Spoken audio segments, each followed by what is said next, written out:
देखिए अगला प्रश्न देखिए 7 नंबर पर ध्यान दीजिए।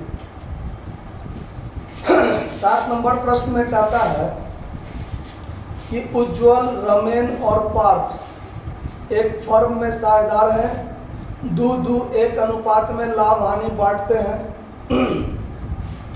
1 जनवरी 2016 को फर्म का समापन कर दिया गया और उस दिन उसकी स्थिति और दायित्व निम्नांकित थी।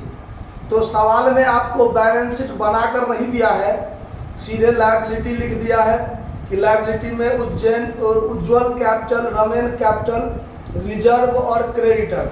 तो हमने यहाँ पर आपको बैलेंस शीट बना दिया है, उज्ज्वल कैपिटल, रमेन्स कैपिटल, रिजर्व फंड और क्रेडिटर। ठीक है। एसेट्स में दिया हुआ है fix assets 25,000, debtor 10,000। Fix assets 25,000, debtor 10,000। उसके बाद closing stock 4,000, cash at bank 11,000 और पार्थ का जो कैपिटल है यहाँ पर हम लिख दिए हैं 1,000। ठीक है। तो इसमें पार्थ का कैपिटल जो है वो एसेट साइड में है, मतलब उसका डेबिट बैलेंस है। ठीक है। और साझेदारी फर्म का विघटन हुआ है, वसूली खाता, पूंजी खाता और रोकड़ खाता आपको बनाना है। तो अब देखिए यहाँ पर हम इसी बैलेंस शीट से रियलाइजेशन अकाउंट बनाएंगे। रियलाइजेशन अकाउंट बनाएंगे तो हम आपको थ्योरी क्लास में ही बताए हुए थे कि आपको रियलाइजेशन अकाउंट जो बनता है वो बैलेंस शीट से। तो बैलेंस शीट के एसेट्स साइड में देखिए, इधर आपको जितना भी संपत्ति है वो आप डेबिट में लिख दीजिएगा। तो उसमें से ये ध्यान रखना है कि इंटरनल चीज जो भी हो, यानी साझेदार का हित में या साझेदार के लिए स्पेशल जो आइटम है वो नहीं लिखा जाता है। तो साझेदार का पूंजी खाता नहीं लिखा जाएगा। और ये जो कैश एट बैंक है, जो बिक्री योग्य संपत्ति नहीं है, कैश एट बैंक, कैश को हम लोग बेचते नहीं ना है, या बैंक बैलेंस को बेचते नहीं ना है, उससे रुपया नहीं ना वसूल होता है, उससे तो रुपया खुद रुपया है। इसीलिए तो बस ये तीनों संपत्ति जो है वो डेबिट साइड में रखा जाएगा, मतलब फिक्स्ड एसेट्स रखा जाएगा। फिक्स एसेट्स कितना है 25,000। उसके बाद डेटर कितना है 10,000 और उसके बाद क्लोजिंग स्टॉक 4,000, मतलब 25 और 10 35 और 4 39,000 यहाँ लिखा जाएगा। उसके बाद जो बाहरी दायित्व हो, यानी साझेदार का पूंजी नहीं जाएगा, रिजर्व फंड नहीं जाएगा, तो जाएगा क्या क्रेडिटर।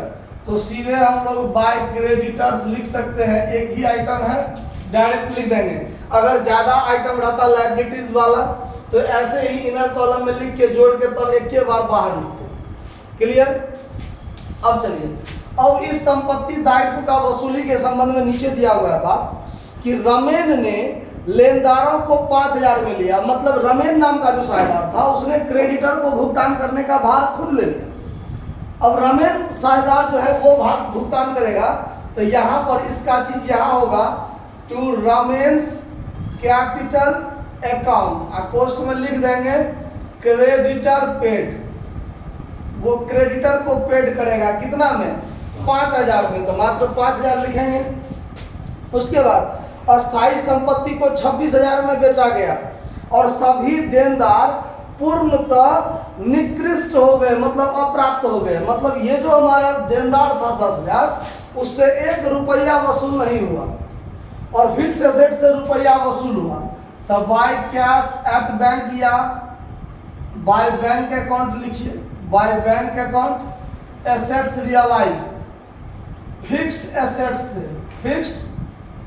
एसेट्स से कितना रुपया, एक वो सब है ही, वो 25,000 का 25,000 लिख दिए बाहर में। फिर कहता है कि उज्ज्वल ने 3,500 रुपया पर क्लोजिंग स्टॉक को लिया। अब ये जो क्लोजिंग स्टॉक था इसको उज्ज्वल ने ले लिया, तो by Ujjwal's capital account, by Ujjwal's capital account cost में लिख देंगे स्टॉक टेकन। स्टॉक टेकन कितना में लिया 3,000 में, 3,500 में लिया था, 3,500 दे दीजिए।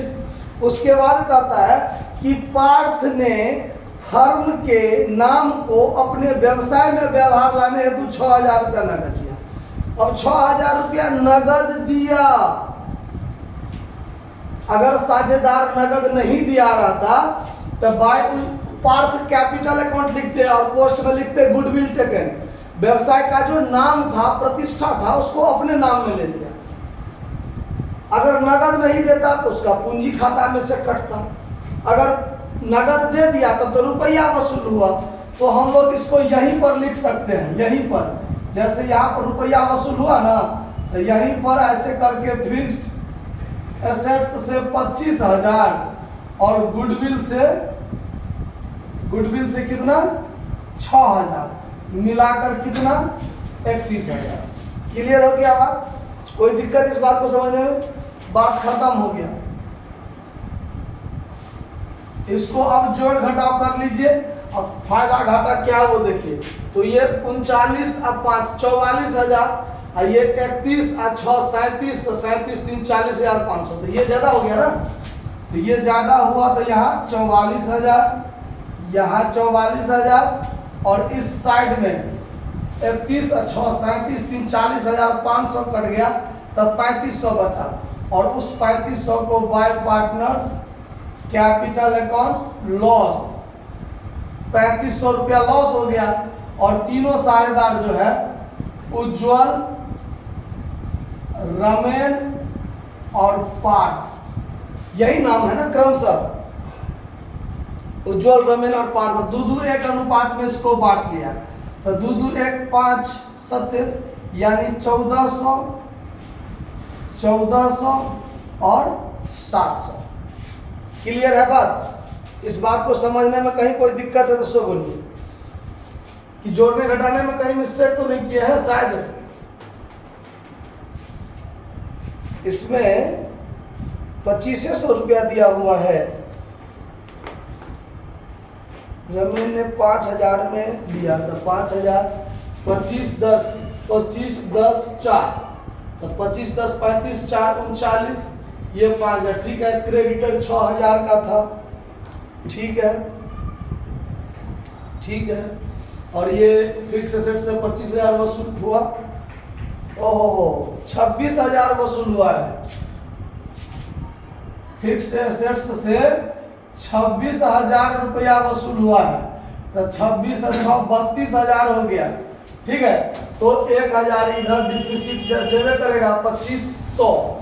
ठीक है, आप लोग भी गौर से देखा कीजिए कि क्या आइटम लिख रहे हैं।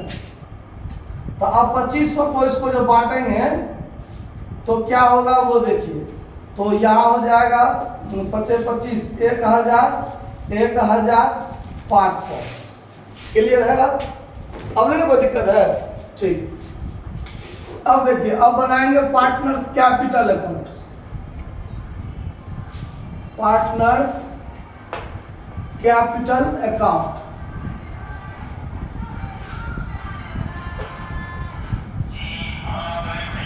देखिए डेबिट क्रेडिट पार्टिकुलर, ये हो गया आपको उज्जवल, रमेन और पार्थ।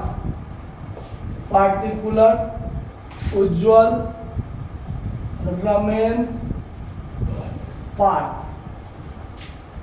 बाय बैलेंस बीडी होता है पूंजी खाता में सबसे पहले। तो उज्जवल और रमेन का 20,000 15,000, पार्थ का इधर नहीं है, पार्थ का इधर है।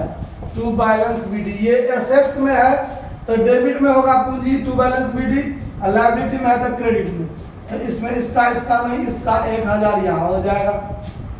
ठीक है, उसके बाद यहाँ रिजर्व फंड है 10,000, तो रिजर्व फंड क्रेडिट में बटाएगा। रिजर्व फंड कितना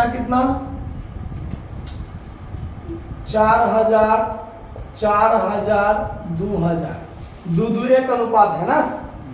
हाँ, इसीलिए अब ये जो लॉस है, ये लॉस यहाँ आ जाएगा टू रियलाइजेशन अकाउंट लॉस। 1,000 500। अब देखिए यहाँ पर उज्जवल यहाँ संपत्ति लिया है और रमेन यहाँ लायबिलिटी का भुगतान करने का भार लिया है। तो रमेन का डेबिट में है तो क्रेडिट में होगा by realisation account liability paid. तो रमेन में 5000, ठीक है। और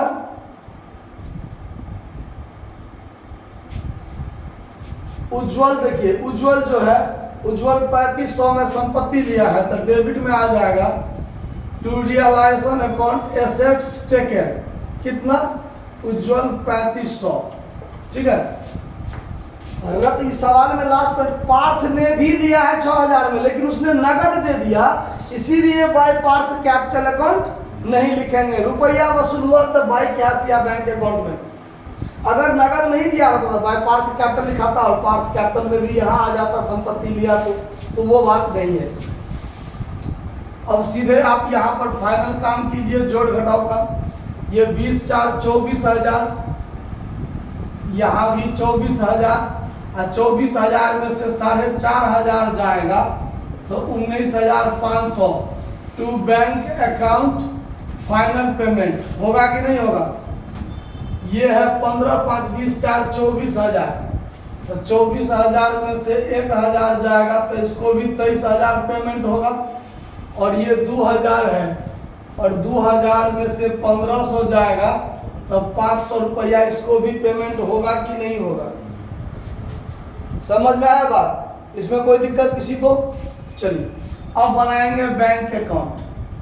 बैंक अकाउंट डेबिट क्रेडिट। तो सबसे पहले टू बैलेंस बीडी, संपत्ति का खाता डेबिट से खुलेगा। डेबिट साइड में क्या सेट बैंक है 11,000, 11,000। फिर देखिए रियलाइजेशन अकाउंट में बाय बैंक अकाउंट में 32,000 वसूली हुआ है, तो यहाँ पर लिखेंगे 32,000 और यहाँ लिखेंगे to realisation account assets real. Debit side में कैश अकाउंट का चर्चा नहीं है। यहाँ देखिए यहाँ पर है डेबिट में, तो by partners capital account final payment Ujjwal, Ramen और पार्थ तीनों को, तो 19,500 इसको, 23,000 इसको और 500 इसको।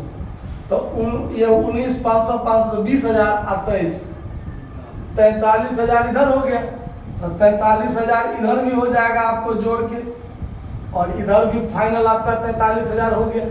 मतलब 11,000 था, 32,000 संपत्ति को बेच के वसूली हुआ, कोई लायबिलिटीज को कैश में पेमेंट ही नहीं था, साझेदार ने कर दिया। और जब पूंजी खाता के माध्यम से एडजस्ट हुआ तो सभी साझेदारों को जो पेमेंट किया गया उसके पूंजी खाता का शेष, तो वो टोटल जोड़ के 43,000 हो गया। कैश रफा दफा, न बचा न घटा, ठीक है, नोट कर लीजिए।